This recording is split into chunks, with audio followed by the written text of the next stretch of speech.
One man was ultimately convicted of draining $1.3 billion from a national treasury, using paperwork instead of force. Denmark's tax office paid out 9 billion kroner in refund claims between 2012 and 2015 alone, one approved application after another. The trading strategy behind it had a name, cum-ex, and a settlement timing trick sitting at its core. Cum-ex trades exploited a gap in how dividend payments settled. Shares changed hands so fast that ownership briefly looked unclear. That let banks issue tax certificates to more than one party for the same dividend, and more than one refund followed. Shah started in finance the ordinary way. Back office roles at Merrill Lynch, then Morgan Stanley, after leaving medical school behind. At ING and Credit Suisse, he moved to the trading floor and first learned dividend arbitrage from the inside. In 2007, he joined Rabobank's London derivatives desk to trade dividends. And it was there he fully embraced cum-ex. The 2008 crash hit. Rabobank closed its dividend arbitrage desk, and Shah was made redundant like thousands of other traders. In 2009, he founded his own hedge fund, Solo Capital, and kept chasing the exact same trade, just on his own account. Between 2012 and 2015, Solo Capital filed thousands of refund claims of its own, mostly on behalf of foreign investors. The money didn't stay in London for long. It followed him to Dubai, where he'd been based since 2009. He bought a villa on the Palm, the man-made island shaped like a tree, visible from orbit. Supercars filled the driveway. A yacht sat in the marina alongside it.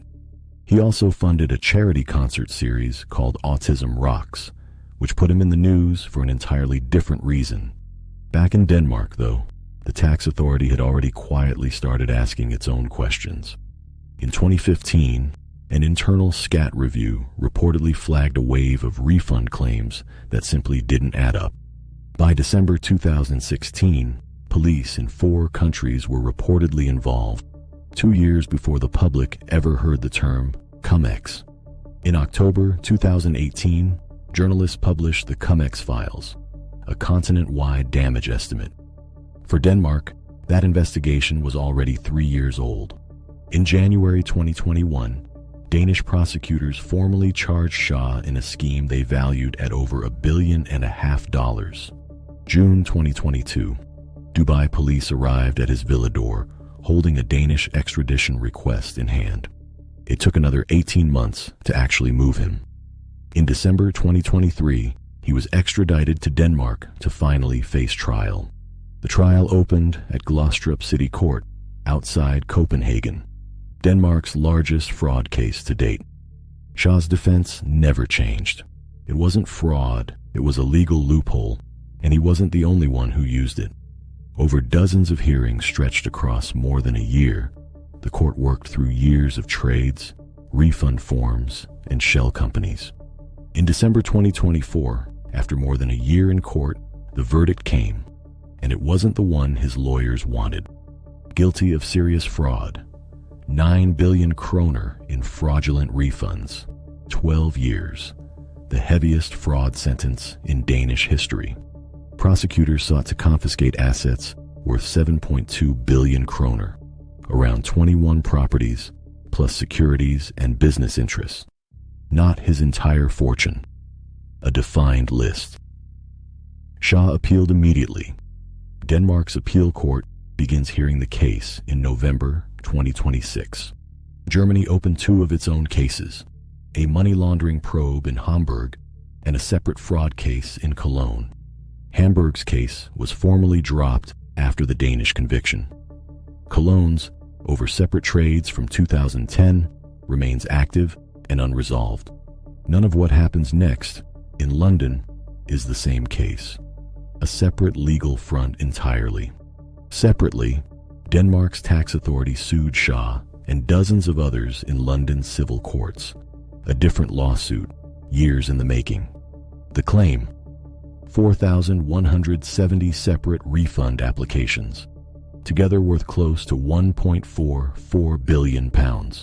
The trial itself ran 138 days, with 56 defendants and closing arguments stretching over 5,000 pages.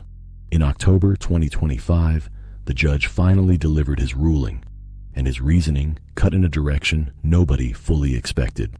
He found some of the conduct dishonest, but to prove fraud, SCAT had to show it was actually misled. SCAT's refund system ran almost entirely on autopilot. With no human actually misled, the judge ruled there was no fraud to prove. This civil case never touched and never overturned Shah's separate Danish conviction. Different court, different legal question entirely. Losing left SCAT liable for up to £400 million in costs. It was granted permission to appeal in January 2026. Denmark has separately recovered some funds through other channels since then, including €232 million seized in Germany.